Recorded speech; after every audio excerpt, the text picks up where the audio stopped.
একদিন টুনি ও তার বাচ্চা বাজার থেকে বাড়ি ফিরে আসছে।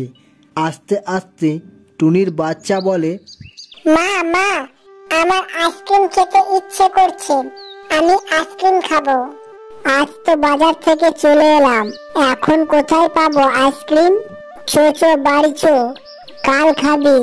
এদিকে একটি ডাইনি শিকার করার জন্য সে রাস্তার মধ্যে দুটি আইসক্রিম রেখে দেয়। এদিকে তারা সামনের দিকে একটু এগোতেই আইসক্রিম দুটি দেখতে পায়।